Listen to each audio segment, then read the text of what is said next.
Hello, everyone. Welcome to another episode of the Benji-Sales live chat. It's so good to be back. It's so good to see everybody. How are you doing today, everyone? We've got some pretty good topics to discuss today, mostly Xbox related, same as last week. You know, last week we got the news about some of the rumors about multi-platform Xbox games, which still hasn't played out yet, if that's going to be a real thing or not. But we also got the announcement of the Xbox Developer Direct, and that did just take place yesterday. And we got some pretty good news out of it, and some pretty good things for us to discuss today.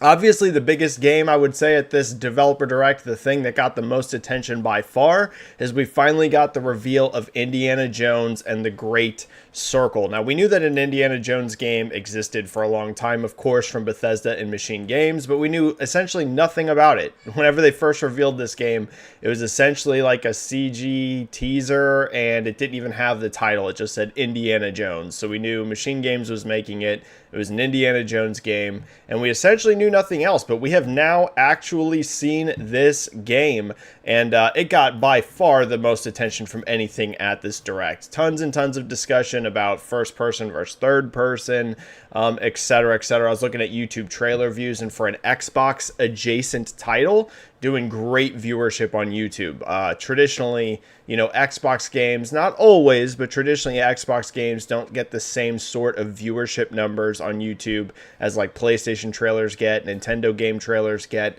Indiana Jones doing very, very well. The IGN upload alone is at almost 1 million views, and that's just the IGN one. So clearly Indiana Jones, a lot of attention on it, but we got some other stuff out of it too. We got a release date for Hellblade 2. It's coming soon, actually. It's going to be on May 21st.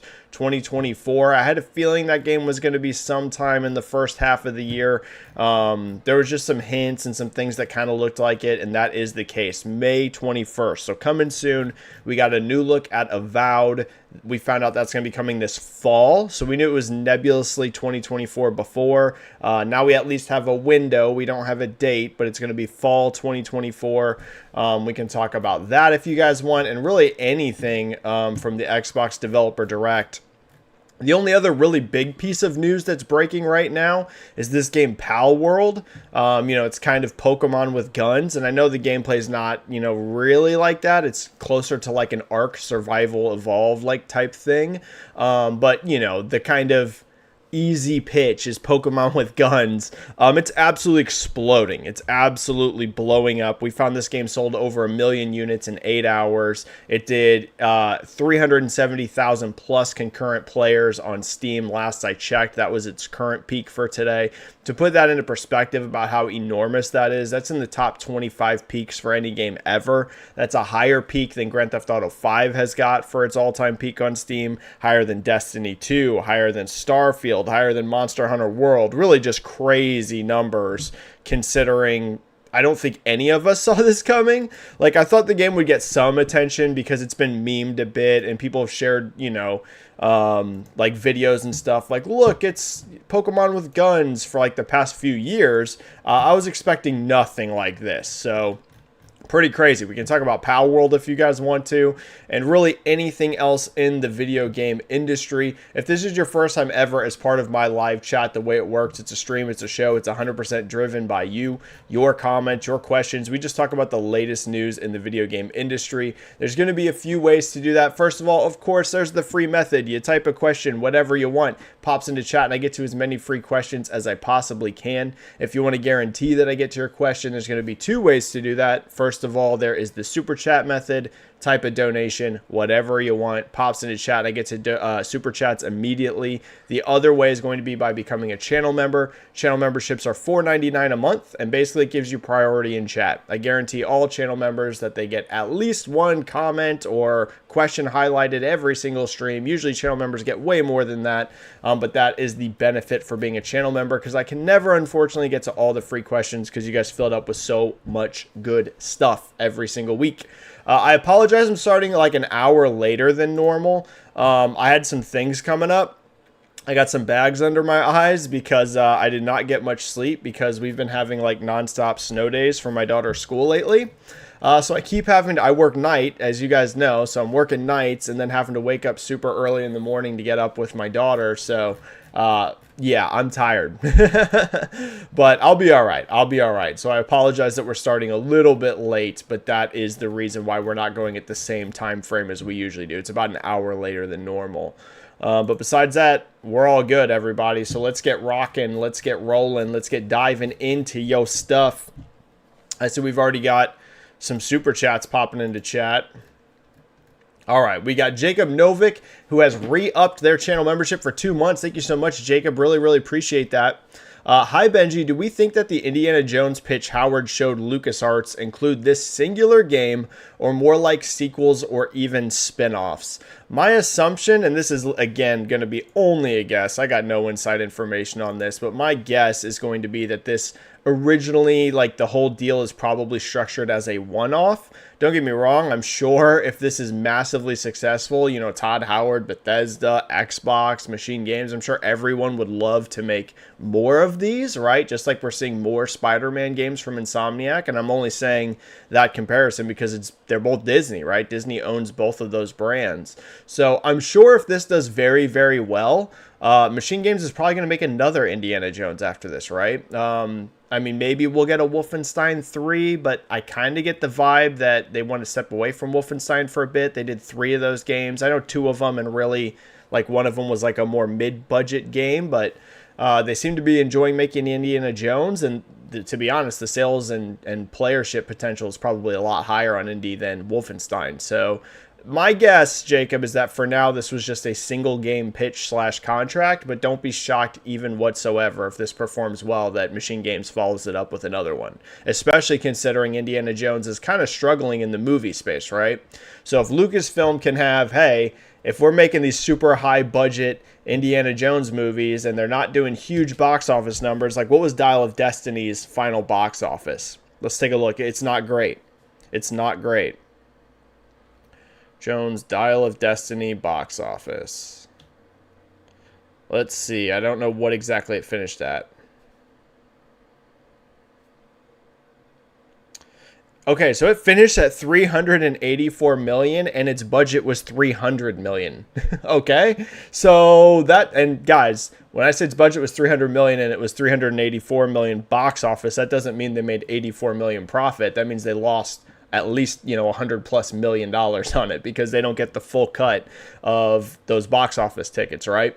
So huge loss. So if they're having issues with that brand right now, generating lots of money at the box office, and let's just say, you know, we'll have to see, but let's just say that, you know, this game is highly, highly successful. Well, all of a sudden Disney's going to be like, oh my God, heck yeah, we can still keep Indiana Jones alive in another way. Yes, you will get more Indiana Jones games. I'm certain of it if it's successful, but I don't know. Like I said, I'm thinking that this was just a single game pitch at first. Let's see how it does.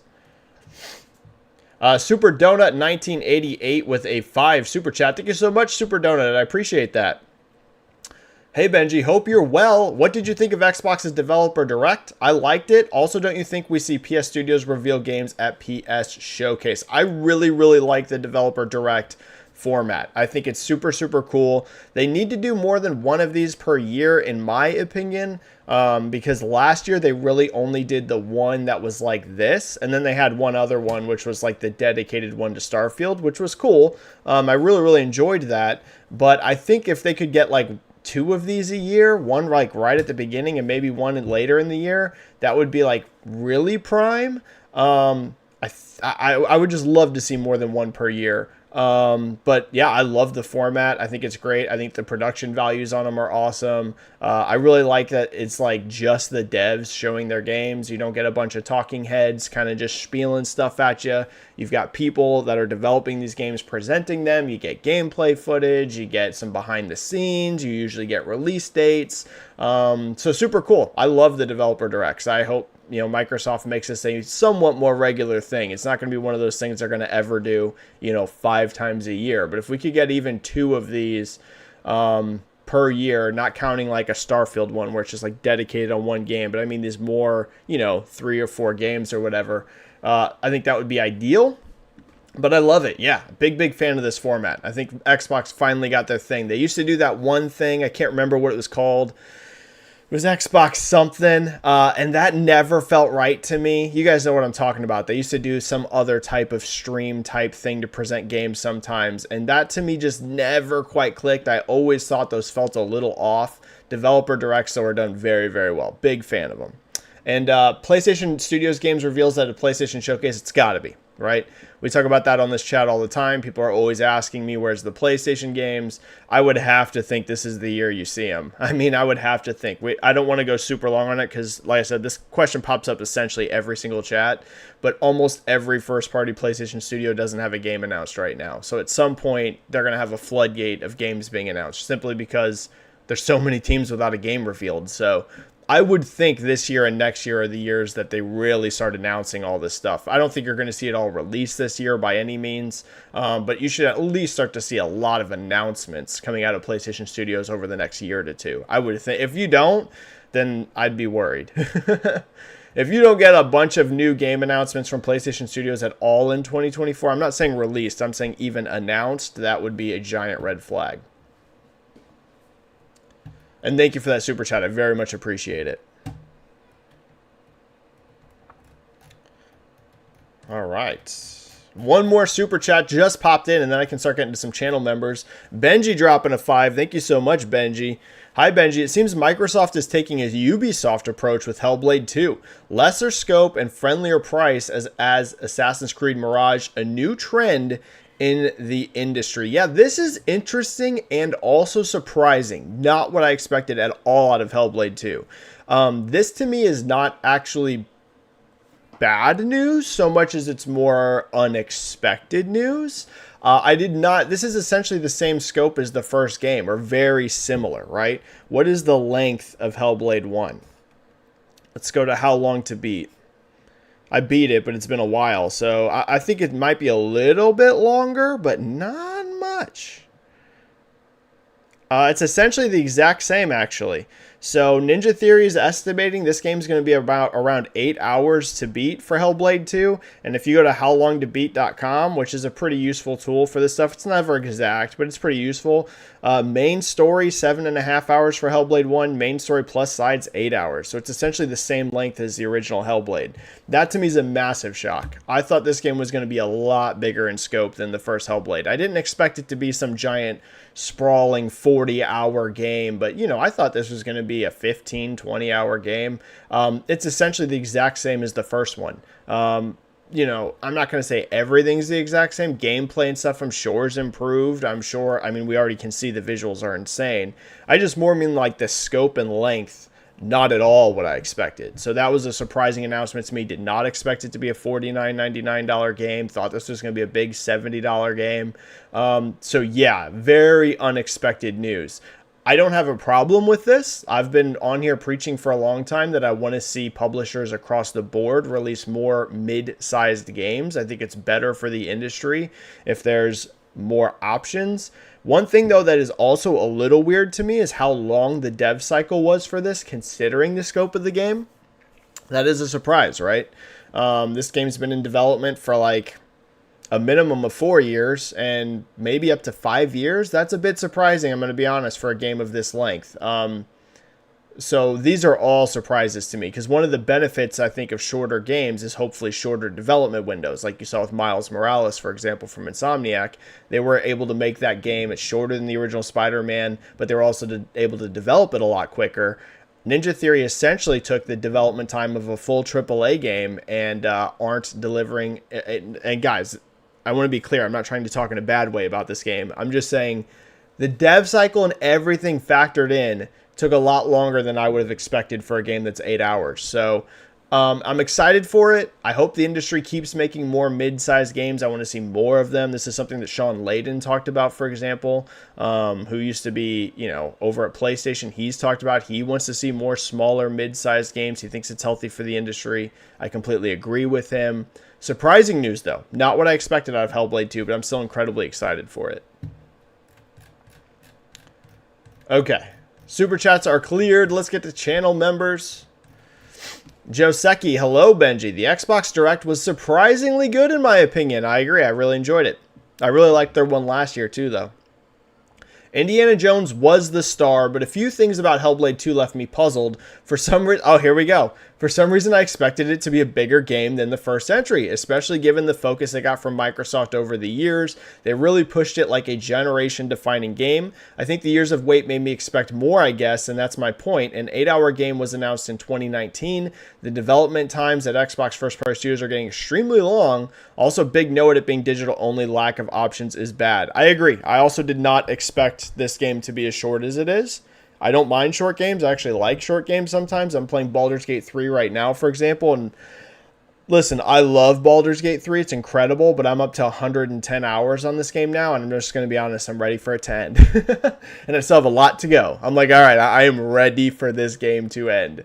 And I love Baldur's Gate 3. It's one of the best RPGs I've ever played, but good lord, it's long. And there's a lot of games in the industry that are incredibly long. So the 8 hours in and of itself doesn't bother me at all, by the way. I'm fine with that. But I would have expected, like you said, Joseki, a shorter development window for that length of a game. That is, like I said, we're talking 4 to 5 years for an 8-hour game. That's typically the development time you're seeing for games that are like 20, 30, 40, 50 hours. So that is a surprise. I would agree with that. Let's start a poll. First, since we had two back-to-back, let's do a poll on Hellblade first. Are you surprised, or not surprised? We'll say, are you okay with Hellblade 2's smaller scope / size? Okay, are you okay with Hellblade 2 essentially being around the same scope as the first game? Simple yes or no. Or did you want more than that?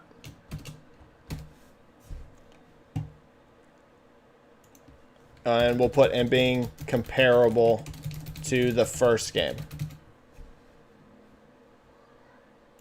Because I think most people were surprised by this, to be honest.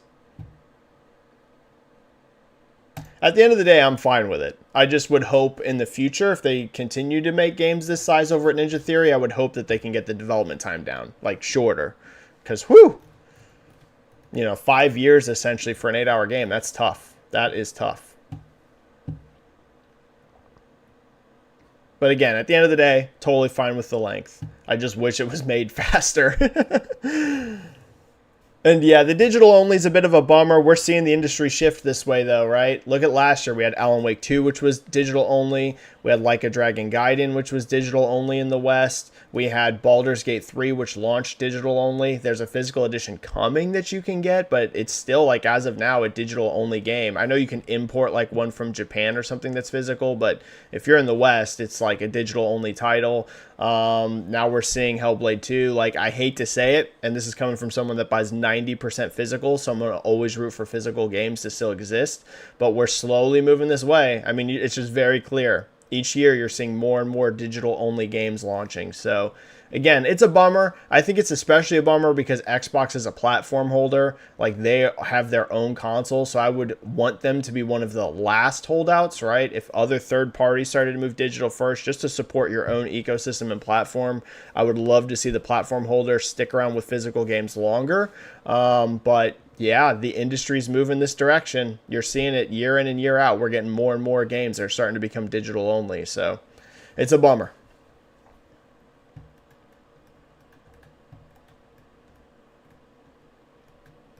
Realistically, though, I was going to play it through Game Pass, so I wasn't going to buy it anyways. So maybe I'm a bit of a hypocrite for saying that. Jacob Novik, Idle Sloth just tweeted a picture. If you pause during the machine game section of the developer direct, you'll see a whiteboard, and zoom in on it. There's a symbol on there and the letters Quake 6. Well, that's been a rumor for a while. There's been a rumor for a while that Quake is being rebooted over at id Software. So we'll have to see. There was also, though, that leak that came out that apparently they are making another Doom game. So I don't know. I don't know if those rumors are, like a year or two ago, there was some rumblings floating around about Quake was being rebooted. Maybe it is. Maybe it is being rebooted and, someone over there is making it. I don't know this, but maybe it's id, maybe even Machine Games. Maybe they've got more than one project going. Who knows? Pretty interesting, though. Pretty interesting info, Jacob. I've been saying for a while I expect a Quake reboot. After what they were able to pull off with Doom, you know, it seemed inevitable to me that they would try and reboot Quake as well. I don't know that Quake would be as successful as what they were able to do with Doom, but, you know, might as well give it one shot. That's been my argument. Try one shot. If it doesn't work out, you don't have to keep doing it, but might as well try. All right, let's get to the regular questions because that's it for Super Chats and channel members. Sleepy Mailman, hi Benji, what are some good games to play with the HUD off? Well, I am someone that does not do well with no HUD. I kind of need the HUD to tell me what I'm doing. But some games that look amazing with it off, because like I have turned them off and just mess with it for a little bit. Alan Wake 2, super atmospheric without a HUD. It's pretty incredible. Horizon Forbidden West is pretty incredible whenever you turn all of the HUD elements off, just because how gorgeous that game is. And all the detail. Same thing for Alan Wake. Those are two off the top of my head that stand out. Now, they might not be easy games to play with the HUD off, so it depends on what you mean about games without a HUD. But two that immediately stand out to me when I turned everything off just to walk around and see what it looked like, they were Alan Wake and Horizon Forbidden West. They were both incredibly atmospheric and immersive that way. But I'm one of those people that needs a HUD. I can't play with it off. Besides just messing around, walking around, that sort of thing. But if I'm going to be fighting people, I need a HUD. Zinfamous, hey Benji, Hellblade 2 and Indiana Jones clicked with me, but not Avowed, mostly because of the combat. Do you agree? I saw a lot of people agreeing that the combat just seems off. So my thoughts on Avowed are interesting because I was talking about this in my Discord yesterday. Avowed has not grabbed me the way that I would expect an Obsidian game to. Now, it doesn't mean I'm not excited for it. In fact, I think the key art is some of the best key art I've ever seen for a game ever. Like, I'm sure you guys have all seen that cover art by now, but it's absolutely gorgeous. And Obsidian's a developer that I trust. I'm sure at the end of the day, I have a feeling when I actually play Avowed, I'm going to super like it. But I do agree that as of now, it just hasn't quite caught me yet, and I can't explain exactly why that is.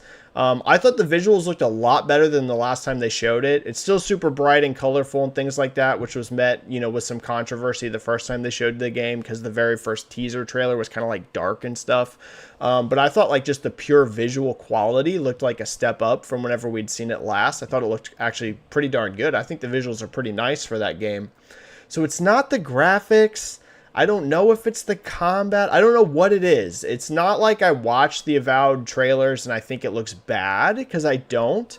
But it just hasn't grabbed me. Like, there hasn't been a showing yet of Avowed where I'm just like, oh my god, I literally cannot wait to play this. It's still one of my most anticipated games of the year. It was in my top 10 most anticipated when I made my tweet for it right at the beginning of this year. It might have been the end of last year, whenever I put out my most top anticipated 2024 games, just because it's an Obsidian RPG.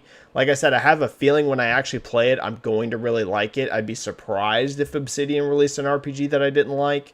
So I'm still very much looking forward to it. But Zinfamous, I don't think you're alone in thinking that the showings so far haven't grabbed a lot of people. There's some people I'm sure that loved the way it looked. I don't hate it. There's nothing here I like actively dislike, but I don't know. It's just not grabbing me. I kind of agree with that. And then Zinfamous also says, it seems the opinion on UFC 300 has changed quickly. We can agree that people were just a bit impatient. Just think of Pereira's fight, Leon versus Bilal, and other surprises yet to be announced. Yeah, I was saying that, I think the last time you asked me about it, like, I thought people were jumping the gun way too quick on, like, declaring UFC 300 to be, like, this huge, you know, failure of a card, because it was like when people were panicking about it, not even half the card had been announced yet, right? And as of now, I think this card already looks incredible now with the additions of, like, you know, Justin Gaethje versus Max Holloway for the BMF belt. That's going to be absolutely insane. I'm personally excited for the Weili versus Yan Chanan fight. I think it's going to be a good fight. Jim Miller versus Bobby Green is going to be a banger they added on there. Like, and there's still, like, I think this card right now is incredible. And there's still 4 fights at least they're going to put on this card. They usually put a minimum of 12 fights on a pay-per-view, sometimes more, sometimes 13, 14, but there's always like at least 12. And we're only at 8 fights. There's still 4 more to be added to this bad boy. 300 is going to be great. I'm not worried about 300 at all. People were like panicking about 300 when there was like 5 fights announced, like 5 out of 12. It's like, guys, calm down. The card's not near built yet. So yeah, looks great. And then last question from Zinfamous. Lastly, tomorrow I got Bueno Silva over Pennington. I agree. And Strickland over DDP, even though that one's a hard call. What about you? I've got DDP knocking out Strickland in the first 2 or 3 rounds. Actually, I could be totally wrong on this, and a lot of people think this fight's a coin flip. I actually don't. I think DDP is going to kind of dominate him. And I could be completely wrong on that, but Strickland to me doesn't seem like the kind of guy that does well when he has power coming at him. And if there's anything DDP has, it is pure physical power. He's just a powerhouse brute. And listen, is there always the chance Strickland can do his picking apart, slow the fight down, get it into his world? Sure, but I think DDP is just a horrible matchup for him stylistically. It's not that I think DDP is a way better fighter than Strickland. I just think styles make fights. And to me, and again, I could be completely wrong when this fight plays out, but just looking at it, to me, this looks like an almost worst case imaginable matchup for Strickland. I think DDP kind of makes it look easy. I'm going to be honest. I think he kind of goes in there and just beats him up and finishes him in the 2nd or 3rd round. That's kind of what I think. But I agree with you with Bueno Silva over Pennington. I do agree with that. I think we had some super chats come in.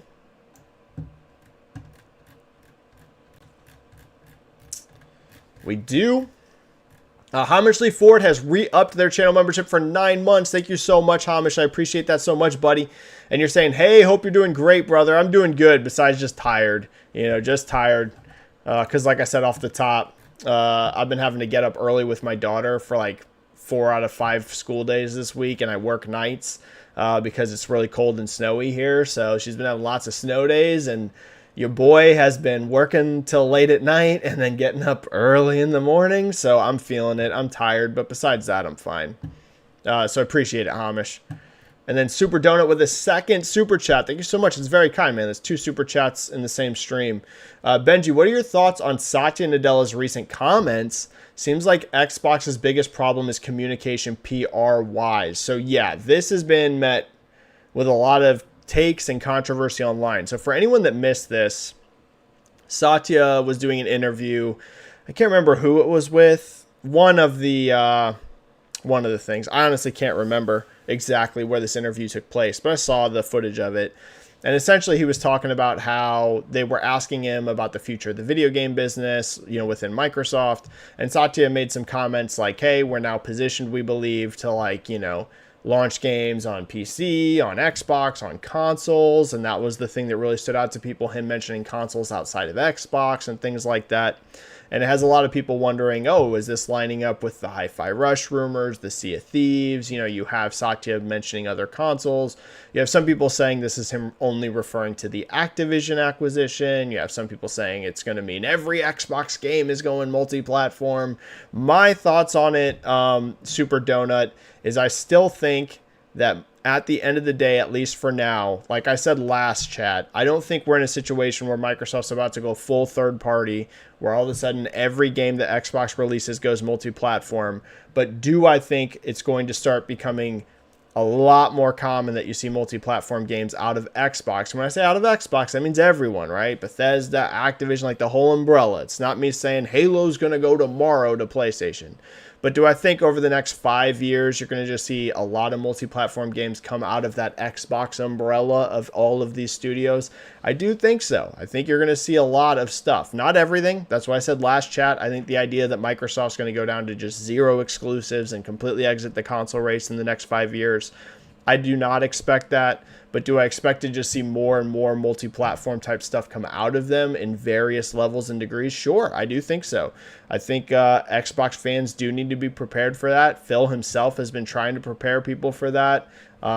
They've said many times, people at Microsoft have talked about, putting games anywhere they can, essentially. Now, there's still going to be exclusives. That's not me telling you Halo tomorrow or Gears of War tomorrow is on PS5. But I think you are going to see definitely some multi-platform, yeah. You're going to see quite a bit out of them in various ways. All right. I think all channel members have gotten a question. I think all super chats have gotten hit. Let's run a second poll.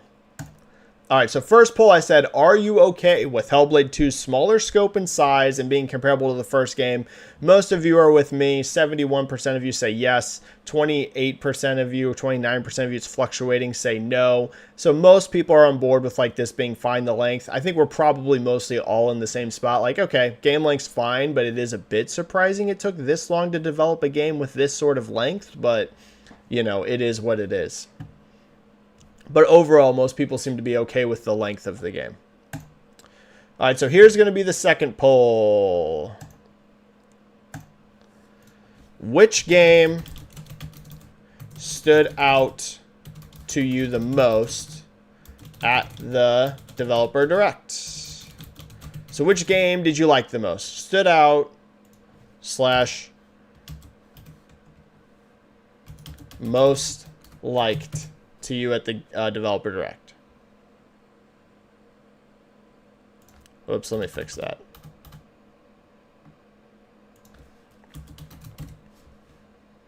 And I'm not going to include Mana in here, just the Xbox games. So we're going to do alphabetical order. Aura, Avowed,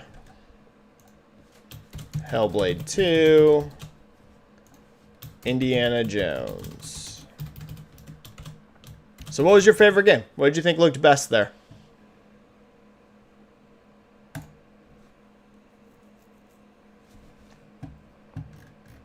All right. Let's get back to your questions. Infinity Docked. Avowed, I didn't think combat looked bad, maybe a bit slow. And Indie for me were the highlights of the show. Also looks like there may be a Quake tease. Oh, in the Indiana Jones. Yeah. I'll answer mine on the poll. Indiana Jones. Indiana Jones to me was clearly the best thing that they showed at the Developer Direct. And I was a guy that leading into Indiana Jones wasn't super hyped for it. I'm going to be honest. I think I even said that on stream a couple times when people asked me about it. It's not like it was a game where I was like, oh, I'm not going to play Indiana Jones. But I've never considered myself a huge Indiana Jones fan.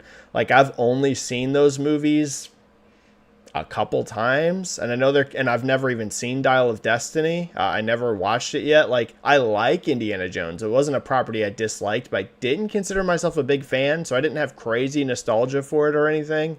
And I thought what they showed looked great. I thought it looked great. I was very impressed with it. I'm way more excited for this game than I thought I was going to be, especially now it's going to be this year. So there's a ton of debate about the first person and third person, and I'm sure we're going to go into that.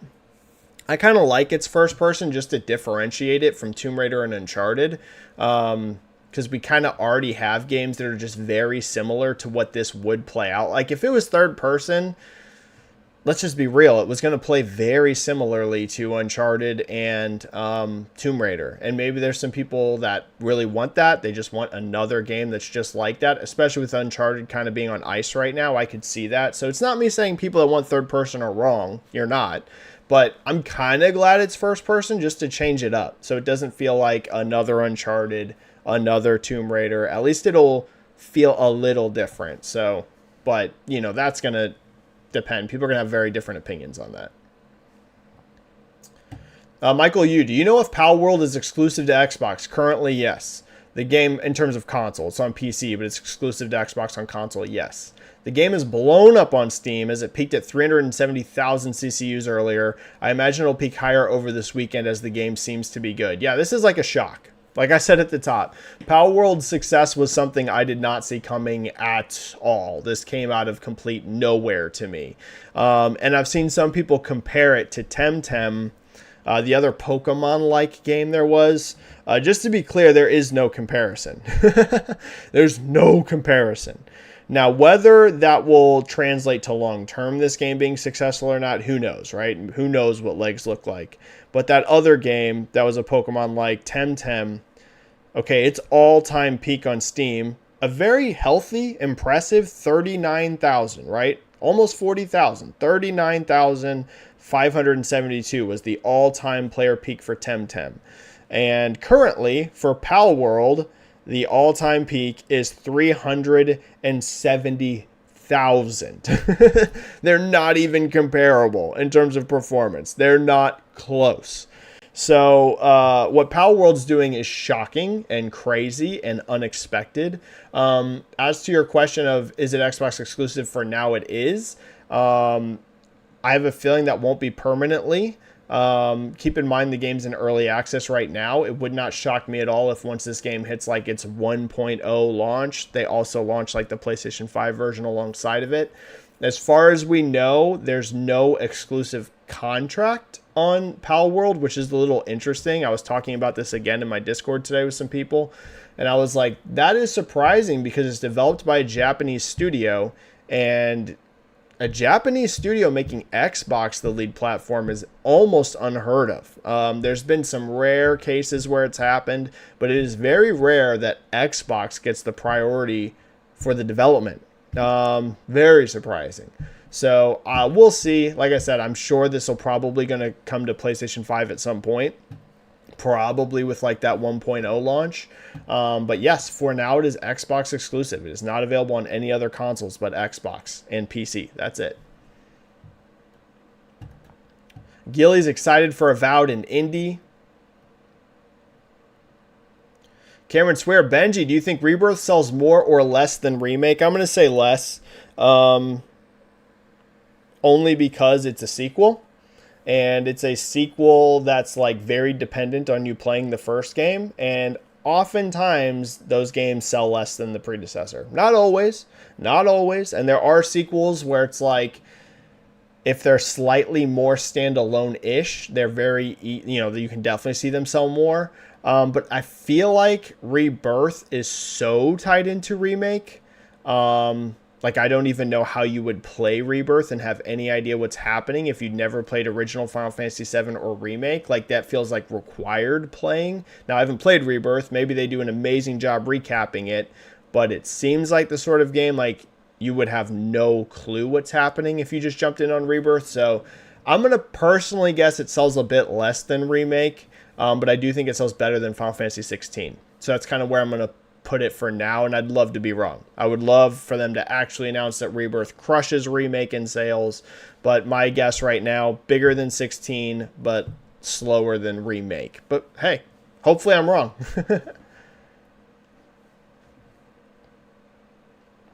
Infinity Doc, I really hate the corner heart icon in chat. Really thought cells was another word that started. Yeah, I know. That's just like there. There's nothing I can do about it as far as I know. I am also interested in Aura, but the crafting part scares me. Yeah, Aura, I feel like it's flying under the radar, but that's because it's like a strategy game, and I think it's like PC only, so. But I know hardcore PC people seem to think Aura looks great, so.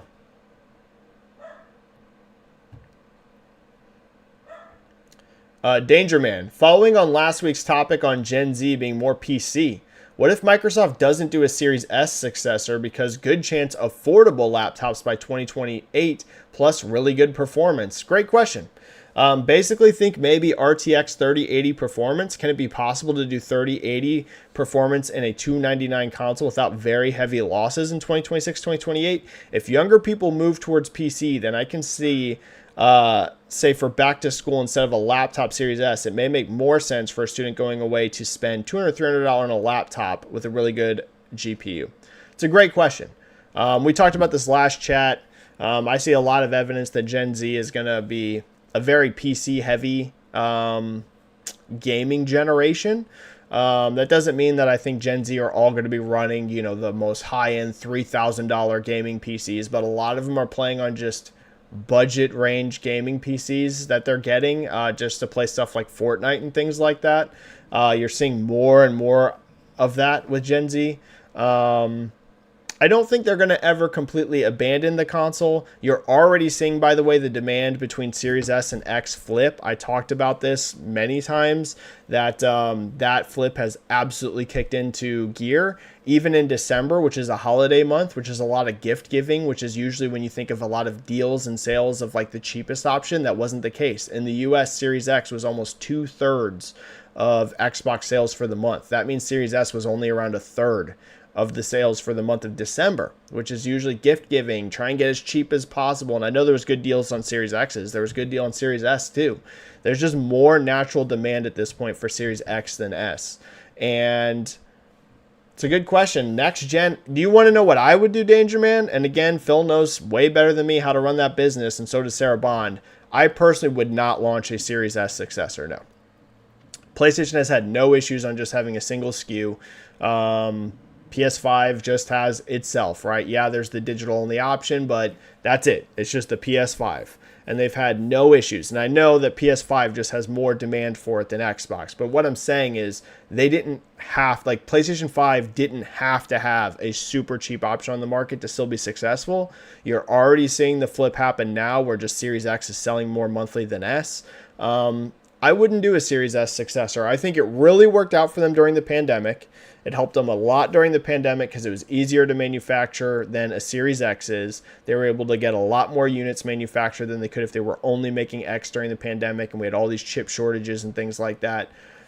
But if you're asking what I would do for next generation, I would just release a successor to Series X. I would not do a Series S follow-up. But I'm sure they probably see it completely differently.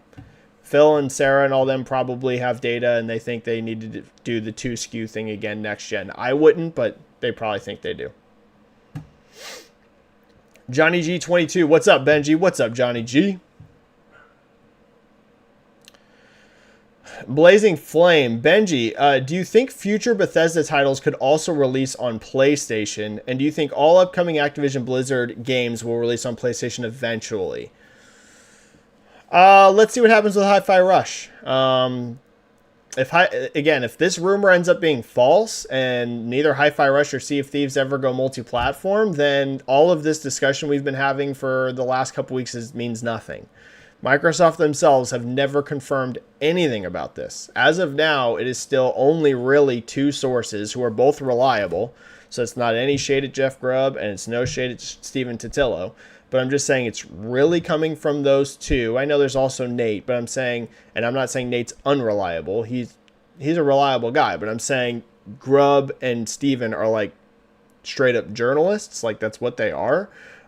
You really have 2 sources with no confirmation at all from Xbox that this is even happening. So let's see. If Hi-Fi Rush goes multi-platform, I would say sure. You very well may see, who knows, other Bethesda games eventually go multi-platform. But if all of this ends up being just some rumor thing that went around and these games never come over, I would expect things to keep playing out the way they are. So a lot depends on that in terms of Bethesda specifically. In terms of Activision Blizzard, I've actually changed my mind over this. Whenever this acquisition was first in talks and it was first going on, I thought that Activision Blizzard would absolutely be making some exclusives for Xbox. I thought a lot of their output would still remain multi-platform. I thought Call of Duty was going to remain multi-platform. I said even I would expect Overwatch and stuff to remain multi-platform. But I thought you would see some exclusives out of them. I thought maybe Spyro would be an exclusive, maybe Crash, just to bring some attention to the console. I've changed my mind on that. Blazing Flame, I actually think every Activision Blizzard game essentially is going to be multi-platform. And maybe I'm wrong, but I just, the way Satya and the way like everyone talks about Activision Blizzard there, it gives me the vibe they're just going to remain multi-platform. Maybe you see the rare exclusive from them. I won't rule it out, but I kind of feel like that's going to be 90+% multi-platform still. Maybe the very rare exception, but who knows? But that's the vibe I get. And in regards to Bethesda, we just got to see. We got to see if Hi-Fi Rush really happens. I would say if Hi-Fi Rush never goes multi-platform, like that just never comes to fruition, I would say probably not. Probably not. But we'll see.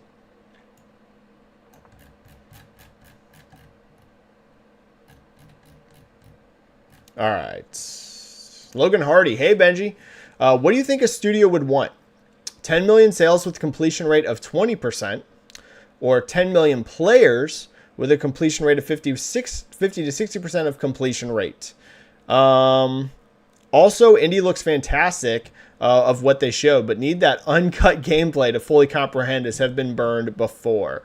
Would they prefer the sales or with a lower completion rate or players with a higher completion rate? Logan, it's going to really depend on the business model of the game, right?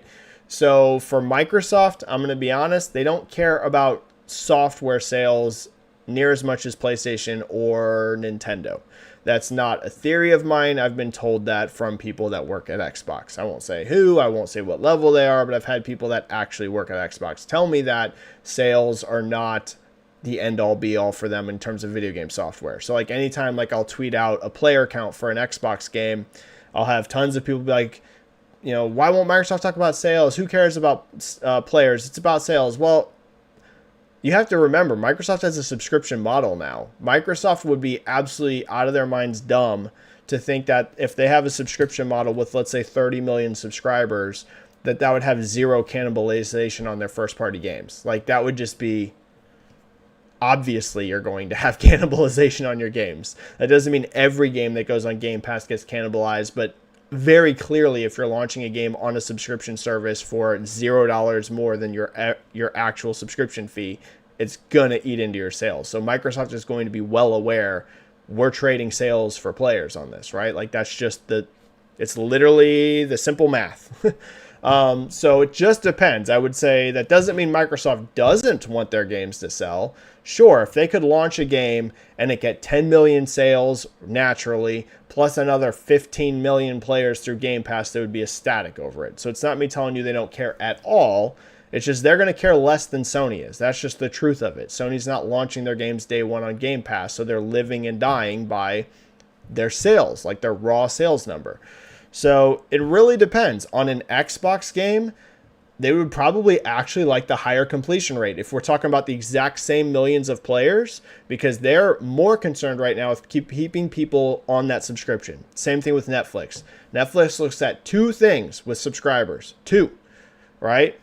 Whenever they're renewing a show or not. One thing that they look at whenever someone does, what's the first thing they watch when they subscribe? That is like one of the most important data points for Netflix, because they can see that on every account. If you're a new subscriber or a returning subscriber, what is the very first thing you watch? That's what they want to know, because that means more than likely the first thing you watch is what brought you in the first place. That's what got you to renew your sub, or that's what got you to sign up, because naturally it would make sense. I'm a new subscriber. What's the first thing I'm going to? So they look at that. That's very important. And completion rates. They want to see if they have a bunch of people watch the first 10 minutes of an episode and then bail, then is that really keeping people engaged to the subscription? More than likely not, right?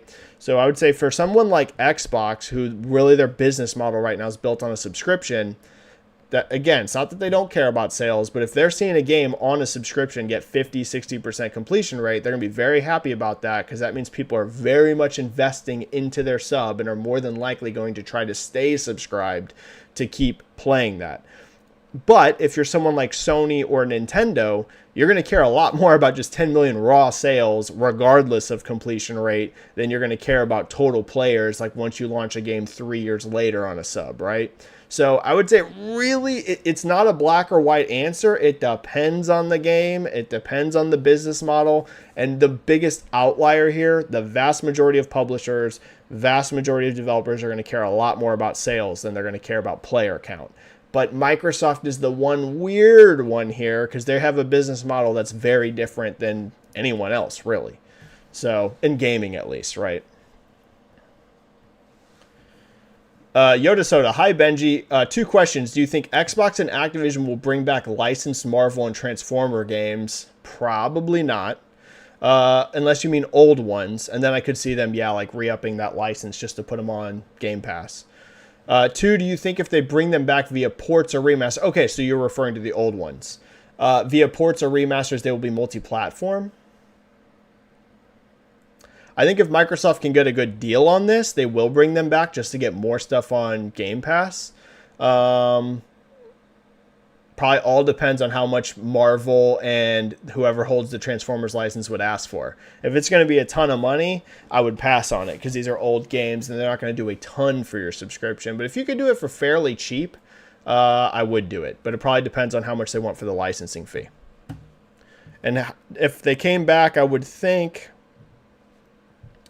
probably just straight up ports. Remasters would be cool, but probably just ports.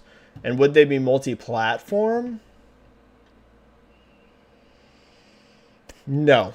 I actually think those would go exclusively onto Game Pass because I don't think they'd be remasters. If they were full on remasters, maybe that would go multi-platform, but if they're just ports, it would probably be easiest to just throw it on Game Pass if they could get the license for cheap. But who knows?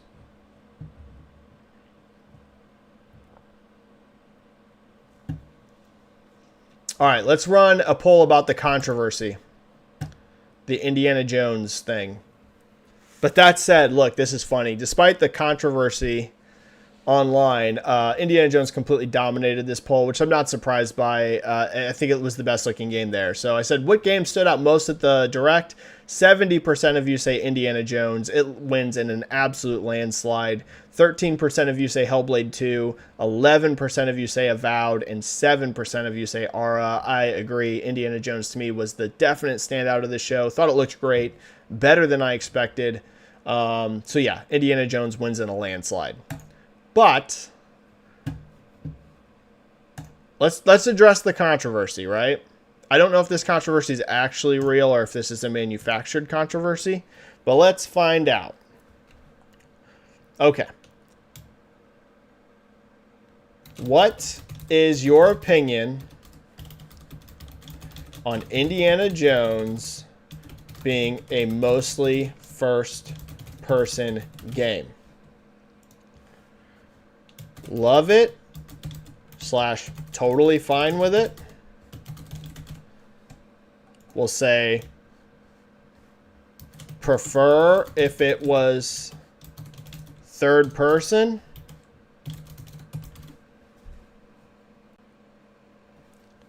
And then we'll say I think that's really it. You either love it or you preferred it. That doesn't mean you won't play the game because, like, it's just you either love it, you're totally fine with it, or if you prefer it was third person.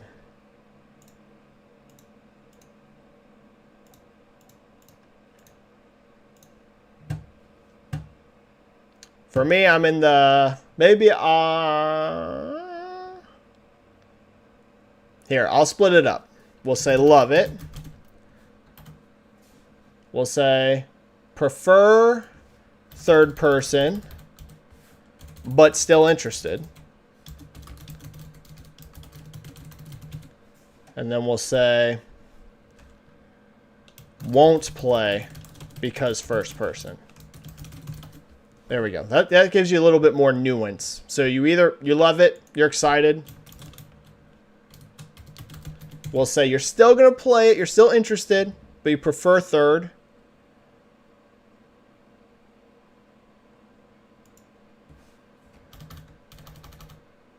I have to abbreviate person.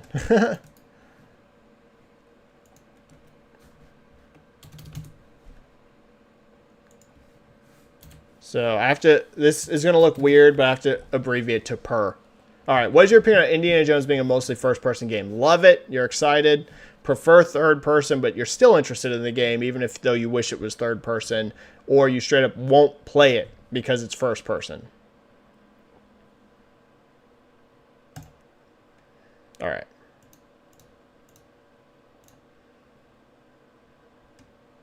Or I'll say, don't have an Xbox / gaming PC. Because there's some people watching this that can't play it anyways, right? If you don't have an Xbox or gaming PC, so. All right.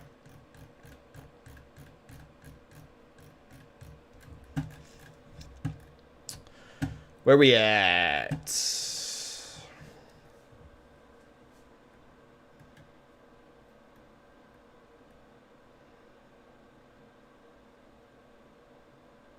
Hannibal, I would have loved to see if they were going to revamp the achievements on Xbox. Supposedly they are. Phil hinted at that. They'll probably are saving that for some time later in the year, Hannibal, would be my guess. But it does sound like some sort of achievements revamp is coming. Phil himself hinted at that very recently. They need to do some sort of form of platinum.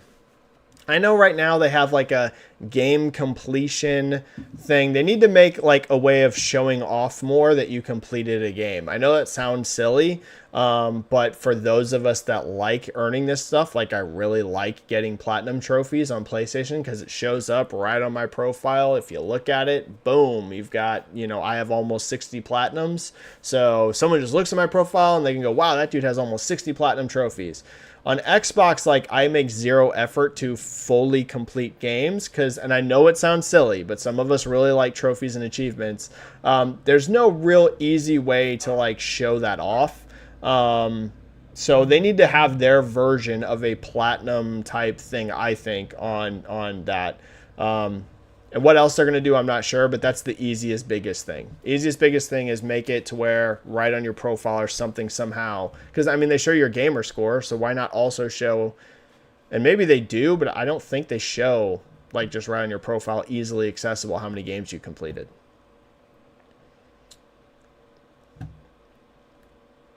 But we'll see. It sounds like they're doing something. Oh, Infinity Doc. Thought the leak said they have a contract for 3 indie games. Maybe they do. I have no idea. Couldn't tell you.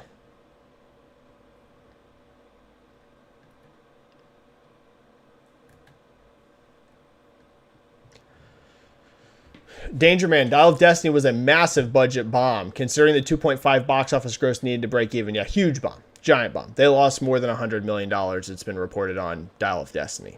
So, huge bomb. That's what I was saying. Like, if this game's financially successful, Disney's going to absolutely want more of these. Because it's a way to keep Indiana Jones relevant, right? And as we know, Disney right now is struggling with their brands across the board, right? You have Marvel that's in all sorts of problems, Star Wars that's in all sorts of problems, Dial of Destiny, which was a huge bomb. They want their brands to be healthy and revitalized. So yeah, considering what happened with Dial of Destiny, if the game is successful, Disney's going to very much be like, make more, please. Please make more Indiana Jones. Die Hard. Very surprised Indiana Jones flopped as I watched it in theaters and generally only go for big action a la Star Wars, Mission Impossible, etc. Unfortunately, despite what people want to tell you with Barbenheimer and a few outliers we've seen, the box office is not in a good spot. It's really not. The movie industry is in a lot of trouble, if I'm being honest with you. A lot of factors that affected that, but again, that's not to say there's no successes. Look at Oppenheimer, made literally nearly $1 billion. Barbie made over $1 billion. We had Super Mario make $1 billion. So it's not one of these scenarios where it's like full on doom, like, oh my God, there's no way to make money at the box office anymore. No, absolutely not. There's still ways to make money. We still have outliers that do very well, but the truth is, there's a lot of movies that flop nowadays. A lot. And there's no doubt streaming is a huge part of that. A lot of people got conditioned during the pandemic. I'm just going to wait till it comes to streaming or digital rent. Like a lot of people got conditioned for that.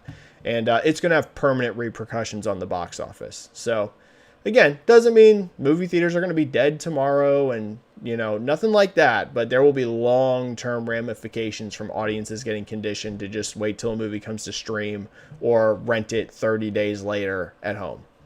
There's no doubt. Oh, Infinity Doc, Inside Xbox. Yeah, that was that show. I never thought that clicked.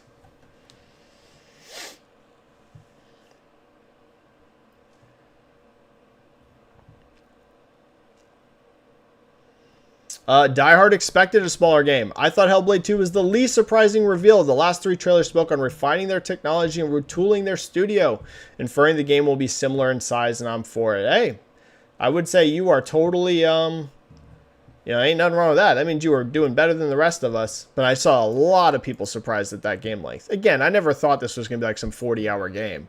But I was surprised it's essentially the exact same scope length target as the first game. That surprised me. I thought for sure this would be at least like 15 hours. Lewis SR, let's not forget Hellblade 2 was revealed in 2019. So maybe we're talking of a 6-year dev cycle for an AA. Yeah, that's my biggest issue with it. My biggest issue is a game taking that long to develop that's not very big. But hey, I hope it's massively successful. I love the first game, and I'm rooting for Ninja Theory. But that dev cycle length's a little alarming for the scope.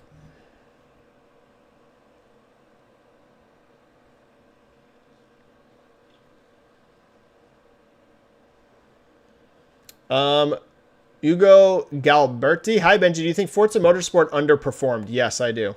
It was 17th on the Circana report the month it launched and nowhere on the top 20 of the year. And it also isn't doing huge with player numbers. So let's look at Xbox most played right now. Yes, I would call Forza Motorsport an underperformance. Maybe Microsoft feels differently. I can only speak to the data that's public that we see. But let's see. 1, 2, 3, 4, 5, 6.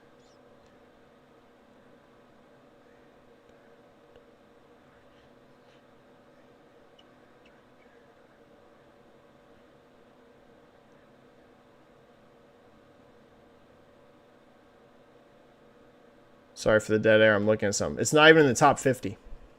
This game is not even in the top 50 most played games on Xbox right now. And it's a first-party game. It's a pretty new-ish first-party game, and it's not even anywhere in the top 50 most played games. Yes, I would call Forza Motorsport absolutely an underperformance.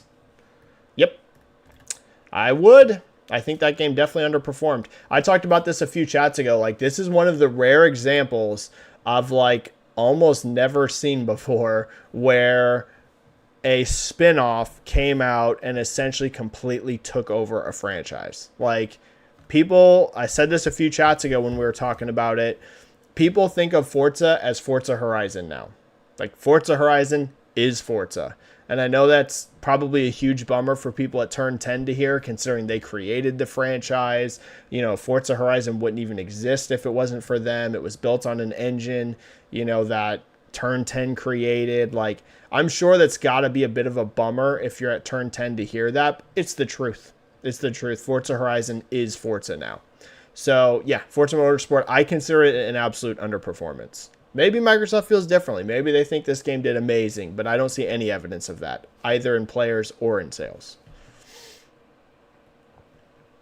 DieHard79. 9 months more development can do wonders for Avowed's combat and graphics can come together late. Yeah, I thought the graphics looked a lot better than last time they showed it already. Like, I already thought it looked a lot more refined.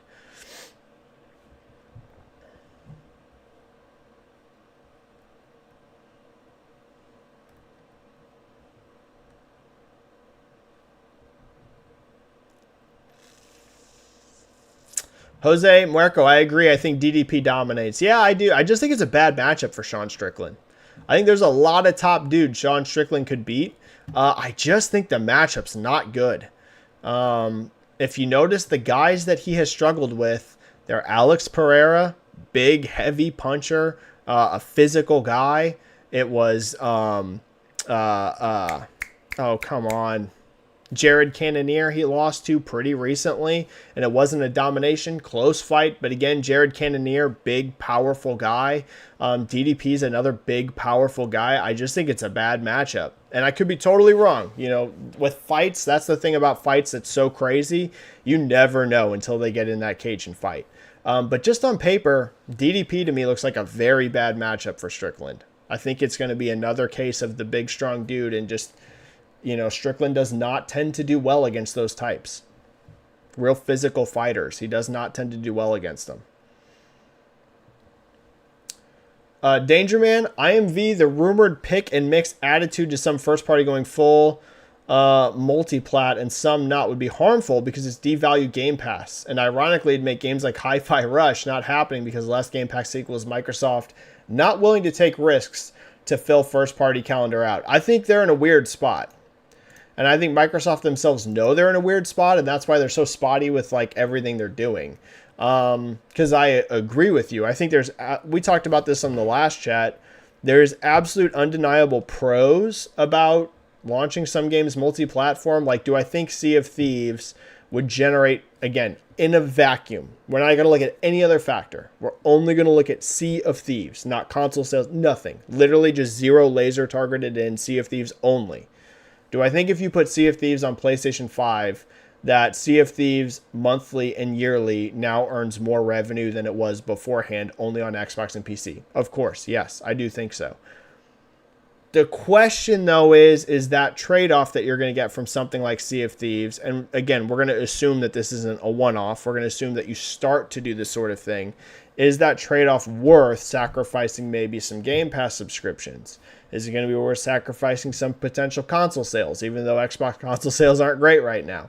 Like, there's a lot of things you got to look at. So it's interesting, Danger Man. That's why I said last chat, I was like, I have no strong opinion on this because I don't know. They're in a weird spot with that. They're in a weird spot. They're going to have to be real careful about how they plan this stuff out. Benji, channel member. Oh, I missed this earlier. I apologize, Benji. Hi, Benji. Xbox's 2024 first-party lineup so far seems solid with Avowed, Hellblade 2, and Indiana Jones. Is this enough to boost console sales? No. Do you expect additional first-party exclusives for 2024? I don't know what to say about Xbox console sales, man. I don't even know what to say about it anymore. Now, I know in NPD, they actually ended up having the best December for Xbox Series consoles in December so far, which is actually great to see. Still third, still behind Switch even, which is a bummer for them. The good way to look at it is that it's their best, the best for the Xbox Series. The bad way to look at it would be that's with massive discounting, and they still couldn't outsell Switch in that, and it was also down in Europe, actually. It wasn't even up. Their hardware is not in a great spot. You know, I was talking to Welfare. There's a real chance that Xbox Series doesn't outsell Xbox One this generation, which is shocking. Shocking. If you would have told me that at the beginning of this generation, like a year in when we were seeing like record performances out of the Xbox Series consoles, I would have never predicted it would sell under Xbox One lifetime. Right now, unless some things turn around, it's tracking to it very well may sell less than Xbox One. I don't know what the answer is. I don't know. I don't know. I think Hellblade will move little to no consoles. Indiana Jones as the type of game maybe could move some, but do I think it would move a massive amount? I don't know, man. I don't know. I don't know what the answer is for their hardware. I truly don't know. Like when I say I don't know, it's not me dodging the question. I don't know. I don't know how you turn their hardware around. I don't know. I don't know. That's what Sarah Bond and Phil Spencer are going to have to really ask themselves. So, let's see. Do I think 2024 will have better than 2023 sales for the calendar year?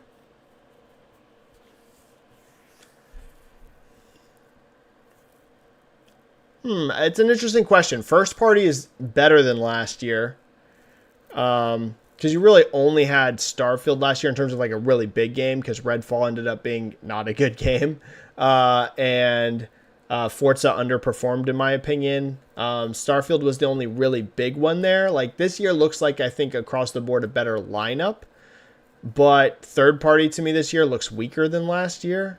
But last year's Xbox console sales just weren't good. Like they just were not good. So maybe.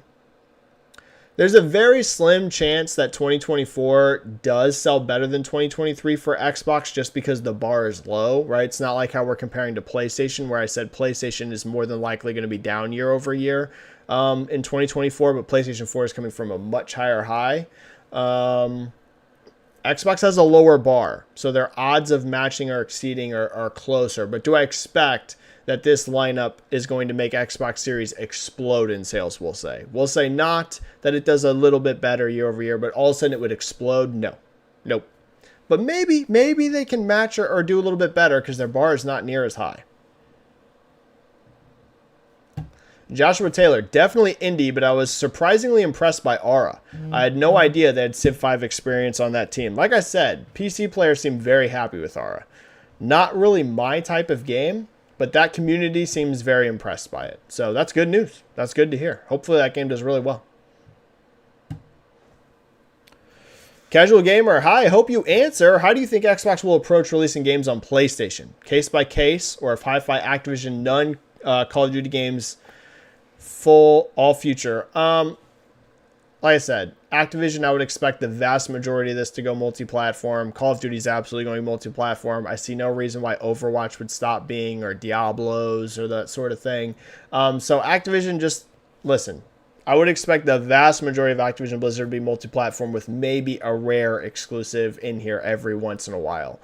The whole thing about the other stuff is hard for me to answer because people really want to go all down one way or another, the third-party train for Xbox. And until we see these games announced, I'm being careful on like laying out grand predictions about what's going to happen because, again, this Hi-Fi Rush and Sea of Thieves could be absolutely true.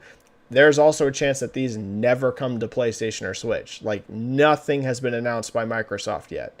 So, and nothing's like leaked. Like, all we've heard is reports. It's not like all of a sudden, oh, a release date leaked. Like, oh, and like cover art for the PlayStation 5 like leaked. Like, it's just reports that they were exploring it.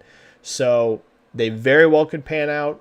In that sort of scenario, if you see Hi-Fi and Sea of Thieves, they would not just port those two games randomly and nothing else. It would be part of an initiative to get some more stuff multi-platform.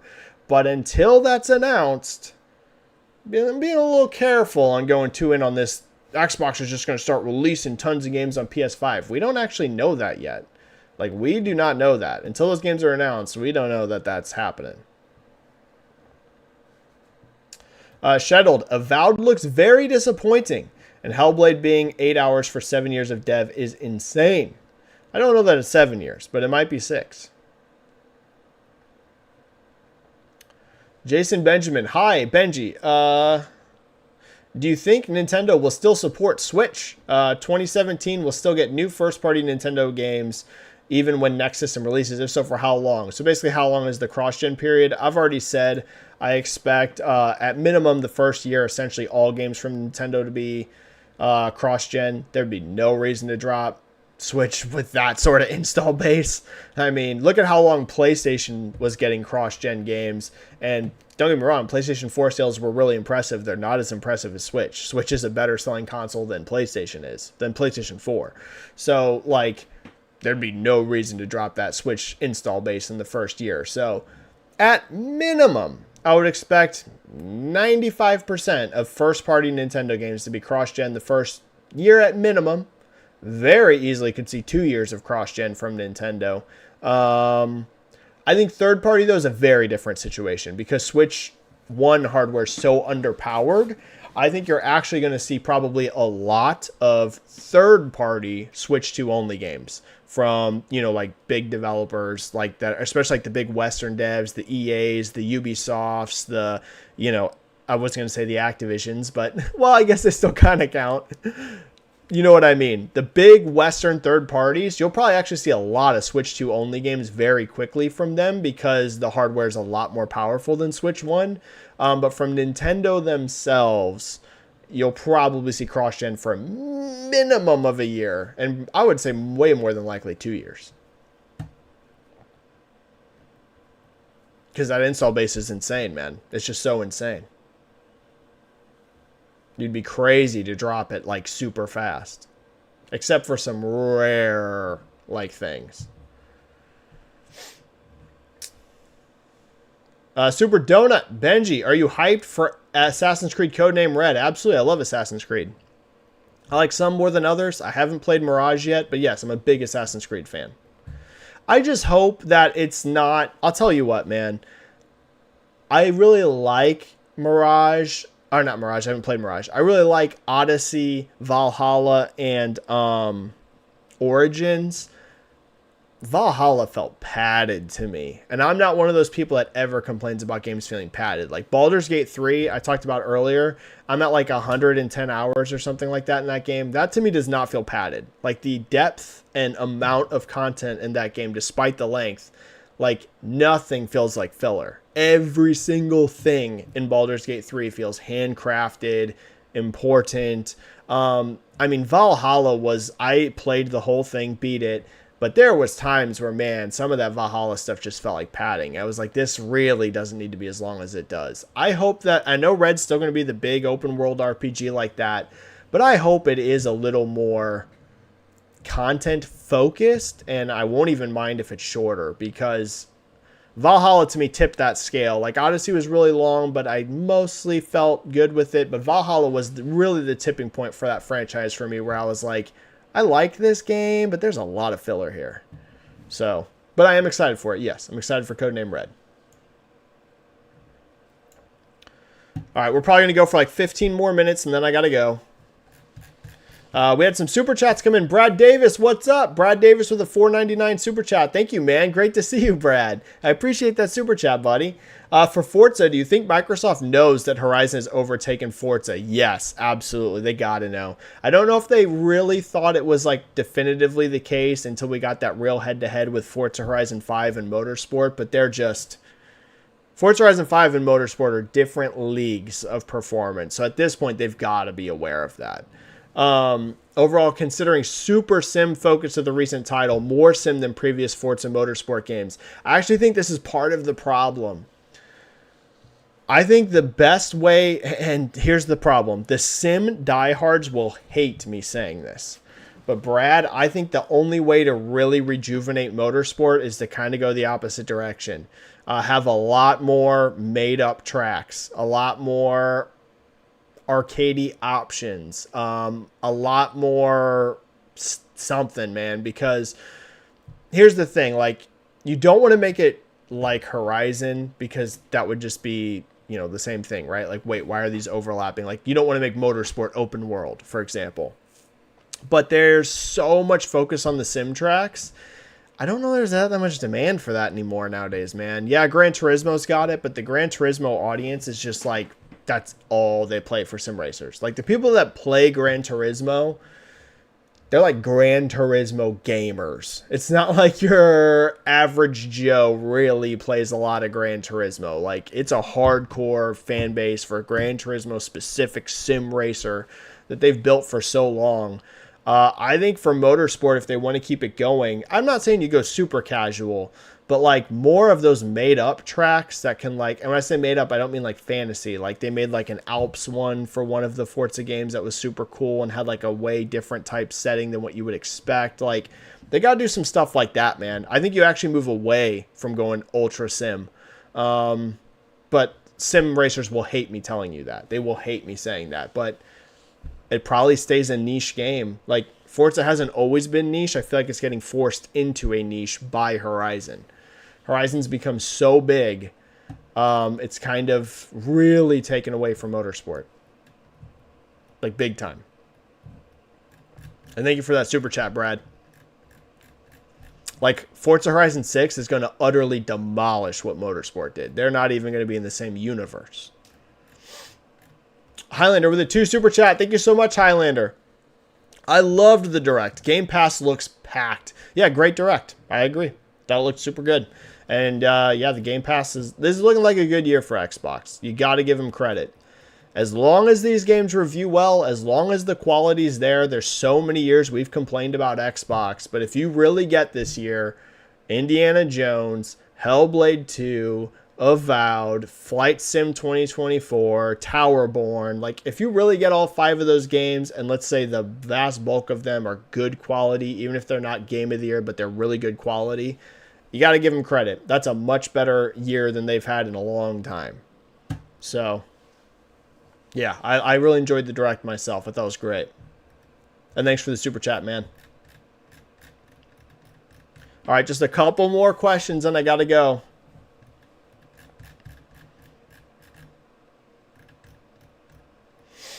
Couple more. Jacob, something that people here in the Xbox community seem to forget, at least in my group, is that Quake 3 will be re-released on this gen 2025, because Quake was 2021 and Quake 2 was 2021 and Quake 2 was 2022. Yeah, more than likely, yep. I think they're happy with how those Quake remasters have been performing. So yeah, I would expect Quake 3 too. There's no reason why they wouldn't, because I feel, like you said, the Quake 1 and Quake 2, I think they were well received. Ugo says on the Hi-Fi Rush port it was rated in Australia. Yeah, but the only problem for that is not a reliable source at all. which I know sounds weird because you'd be like, wait, wouldn't a country's rating board be reliable? They're actually not at all. They rate like all sorts of games for all sorts of various platforms all the time. People were posting like, I think Mario Odyssey was rated for PS5 in Australia, like real random stuff. The one that's reliable is South Korea. I know that sounds weird, but if South Korea reports a rating for Hi-Fi Rush on Switch, then it's real. But for some odd reason, the Australian one's not reliable. Infinity Doc. Tom Warren has talked about the next Xbox may be ARM. I think it will be ARM because I think that is the way Microsoft thinks PC will go and want to keep the platform similar. It'd be interesting. The only thing with that is, from what I'm hearing, it would destroy backwards compatibility. So they'll have to figure that out. Them going ARM would make a lot of sense, with where it looks like the market might be going. But yes, again, I'm not a tech expert, but from what I understand, it would destroy backwards compatibility. So they'll have to do something there.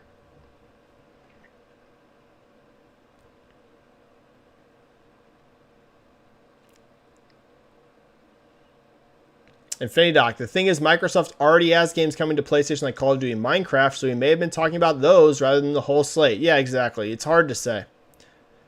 It's hard to say exactly what he meant, but if Sea of Thieves and Hi-Fi Rush go over, it's part of a new strategy. Doesn't mean everything's going to, but more games will. But it's hard to say, because like you said, they already do release some. It's hard to say. Die Hard. Look at the numbers. Xbox makes incredible profits and much less sales totals. Yeah, it's interesting. That's what I talk about all the time whenever I talk about, some people come into the chat sometimes and talk about how Xbox's hardware performance has been poor, and it has. I don't dodge it. I say, yeah, yep, it's been pretty bad. But it's interesting because they're actually setting record revenue numbers. So it's super interesting. They're like, in terms of how you look at their business, it almost looks like a publisher. I know they're a platform holder, and I still think they're going to be a platform holder for a long time, but their business in a lot of ways looks more like a publisher than a platform holder, which is interesting.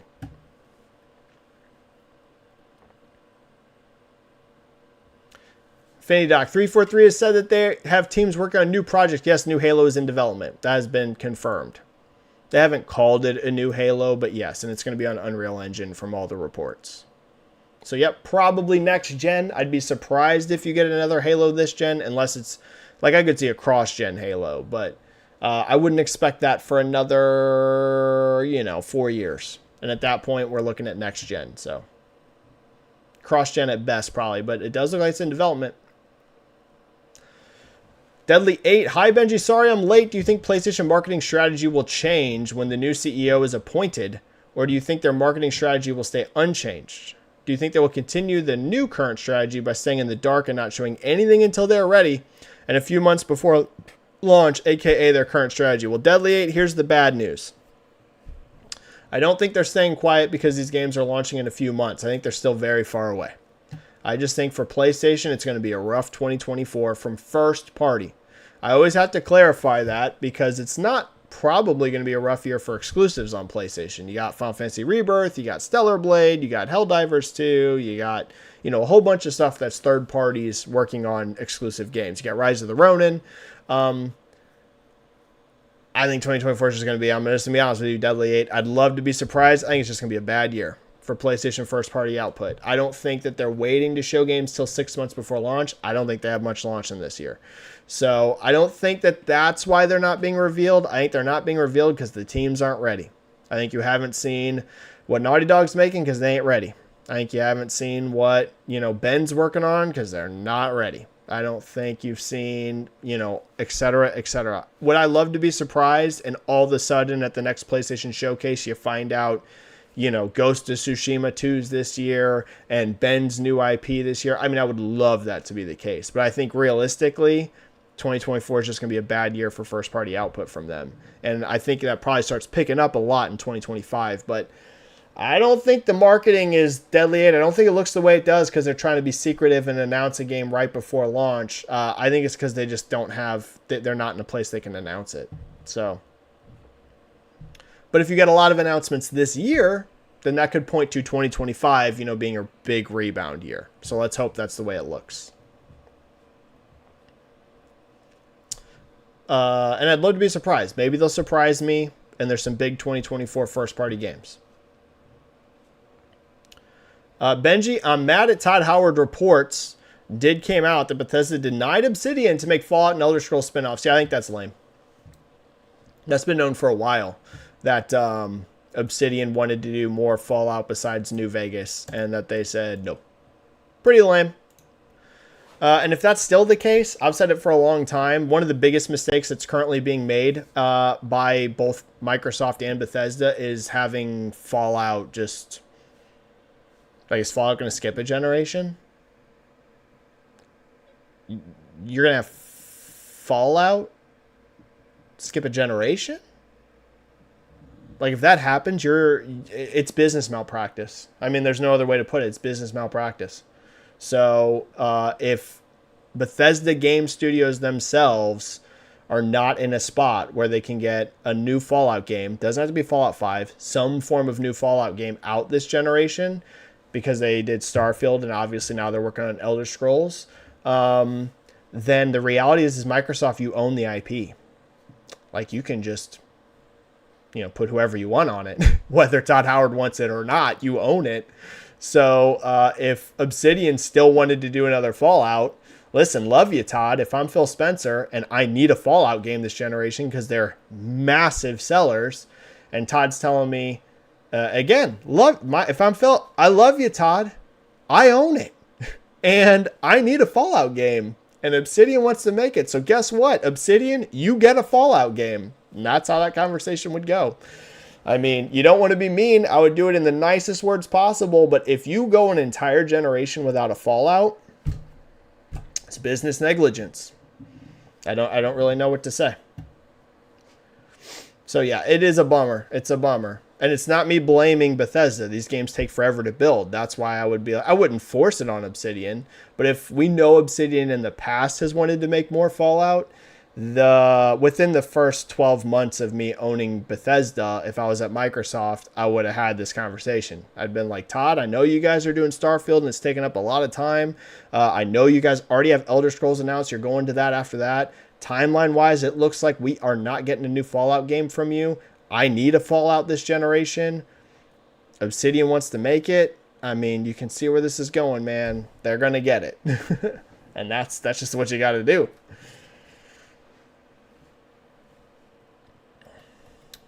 Pio, what's up? I didn't know Pio was in chat. What up, Pio? Great to see you, buddy.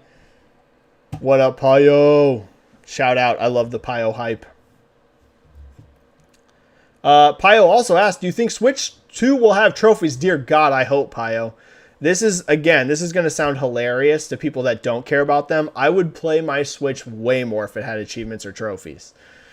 And the people that push back against achievement or trophies, I don't ever get it because they're optional. If you don't care about achievements or trophies, just don't pay attention to them. But at least for people like me and Pio, who I also know likes achievements and trophies, them not being there on Switch is such a bummer. I would play my Switch way more. And it's not that don't play my Switch. I play it. But man, if it had achievements or trophies, I'd play it way more. No doubt about it.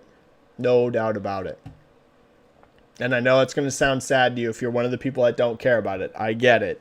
But Pio, I'm going to predict they don't. Nintendo is always behind the industry on anything that is online functionality or anything. I mean, everyone's got achievements nowadays. Steam's got them. Whether you care about them or not, Steam's got it. I mean, PC platforms got it. PlayStation platforms got it. Xbox platform. It's really just Nintendo, but they're just behind the times, man, when it comes to that stuff. I'd really love for them to have it, but I don't expect it, no. I will predict Switch 2 does not have achievements, but I hope I'm wrong. Some achievements not achievements. Some super chats coming in here towards the end as I got to get ready to wrap it up. Oni X Benji, is it true that PC gaming is outpacing console? It depends what you mean. Is it outpacing console? Are you asking like for Microsoft specifically? Are you talking about like industry wide? Are you talking about the future? There's a lot of things here. It kind of depends, but if you're asking me, do I think that PC gaming is going to really become kind of the primary way a lot of people game over the next 5 to 10 years? Yeah, I think so. Yeah, I definitely think that the future is headed towards PC. Yeah, I do think that. I don't think consoles are going to die in the next 10 years.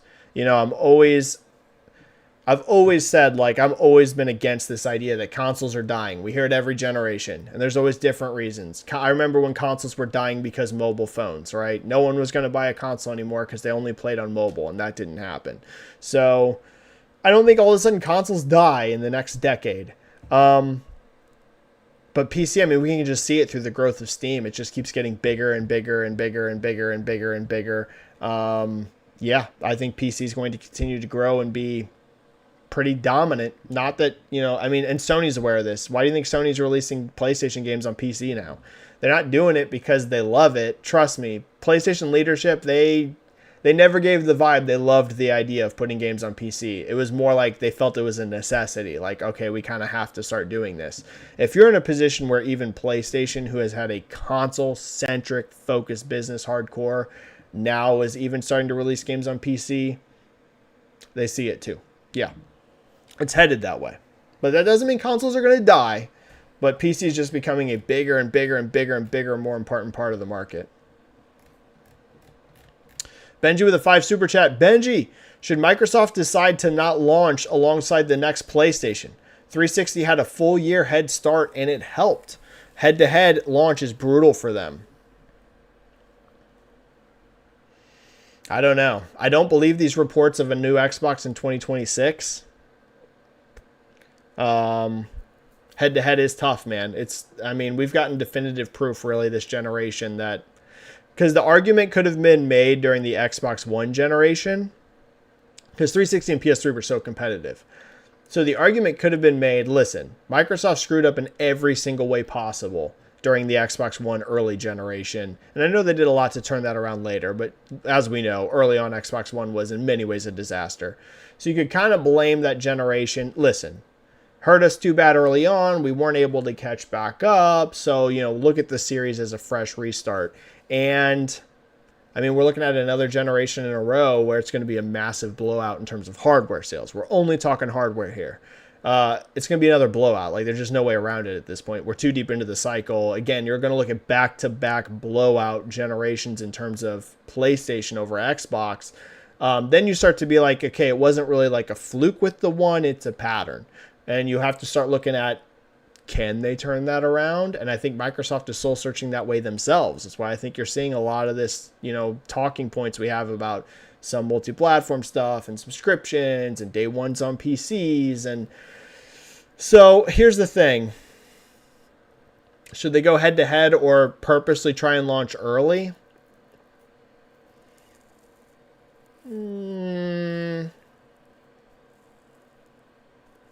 I don't know that it matters, man. I don't know that it matters. I don't know. I don't know what the answer is, dude. I said this earlier. I don't know what the answer is for their hardware. I don't know what it is. I don't know. They're in a tough spot. It's not impossible. We saw Nintendo do it with the Wii U to the Switch. And we saw them do it from the GameCube to the Wii. Like, turning a console, like turning hardware around is not impossible.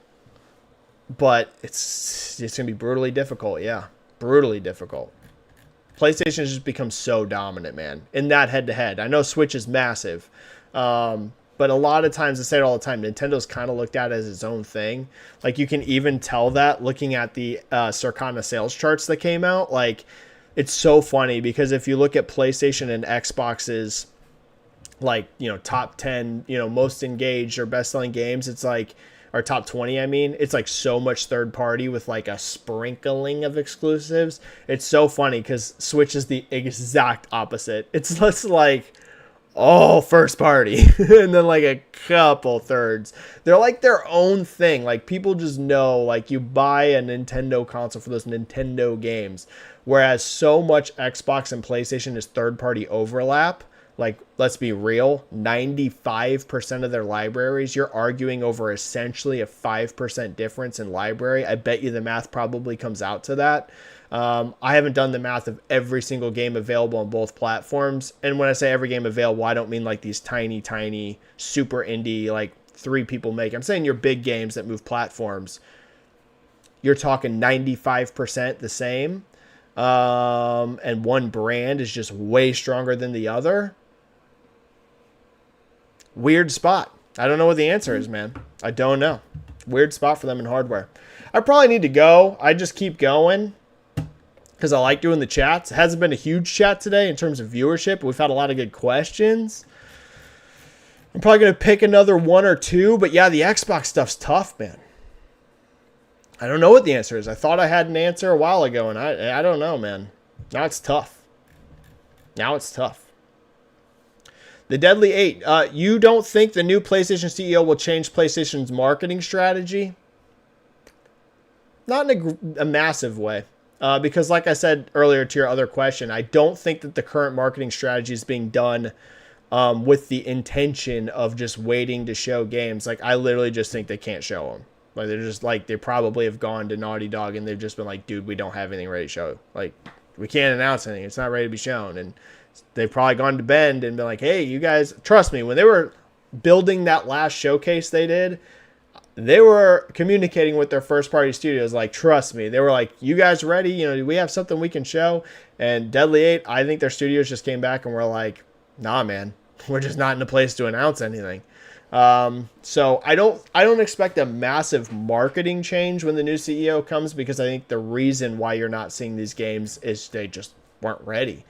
So there was nothing to show. Like, you can't show anything if like, it's one thing to announce a game 2-3 years out. I think, you know, some of these games were very far out last year. So, but we're a year closer now, so I think you'll get a lot this year announced. Ghost Tunnels, you don't think in the near or foreseeable future we will get achievements on Nintendo systems? This is just a guess. I have no inside information on this. I just haven't seen any evidence that Nintendo has any interest in it. You know what I mean? It's not one of those things where it's like, oh, I feel like Nintendo's been kind of showing signals that, like, I don't know. I hope I'm wrong. I would love achievements on Switch 2. I would literally love it. But I just don't see anything that's like given me any indication they care. I just don't think Nintendo cares about achievements. I hope I'm wrong. Again, I love achievements and trophies. I really, really like them. If I had to bet, there's like, Benji, put $50 down. Switch 2 has achievements or doesn't. I'm going with nope. But I hope I'm wrong. I really hope I'm wrong.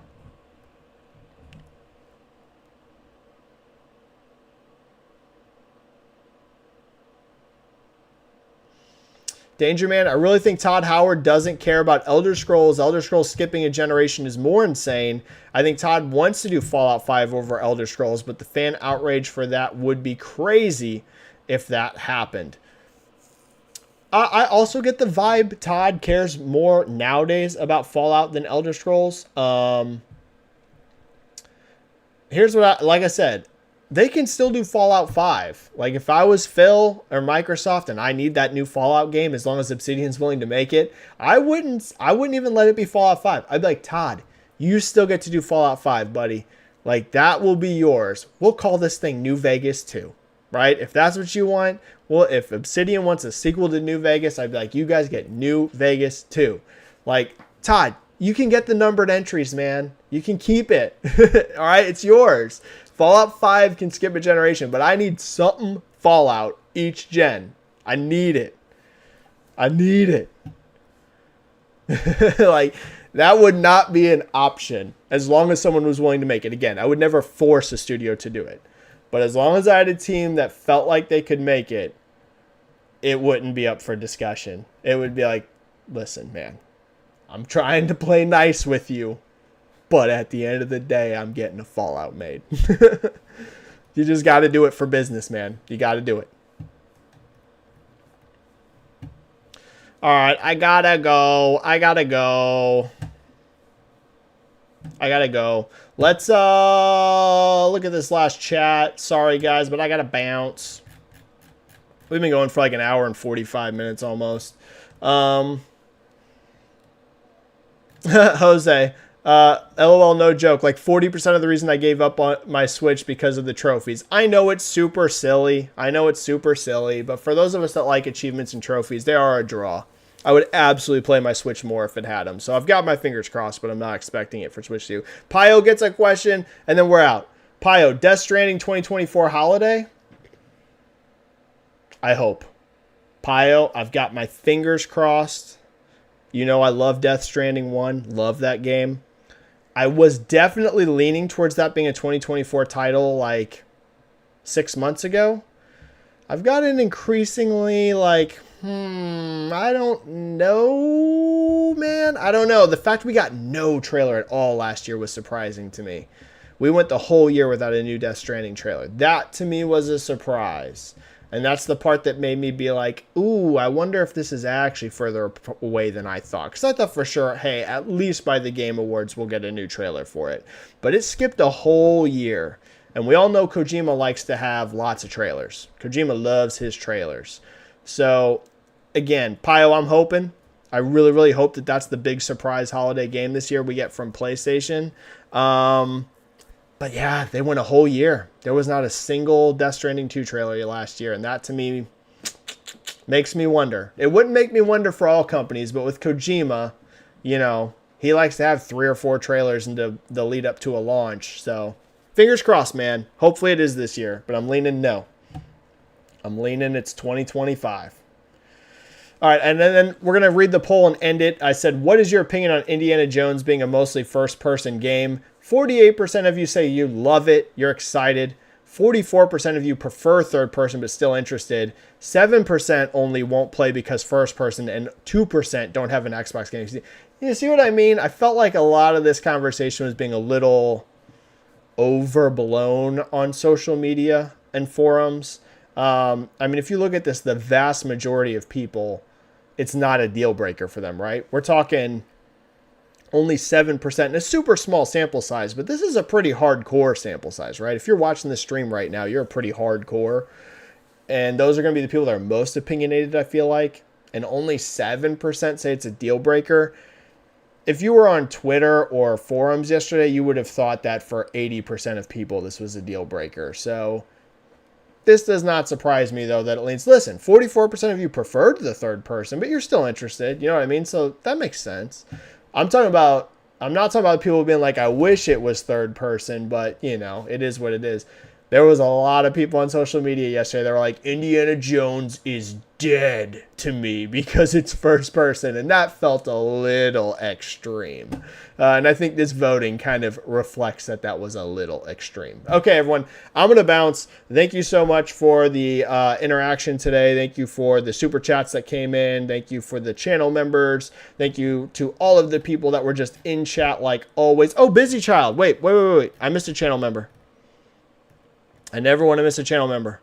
Time out. We're about to leave. But there was a channel member I just saw that didn't get anything.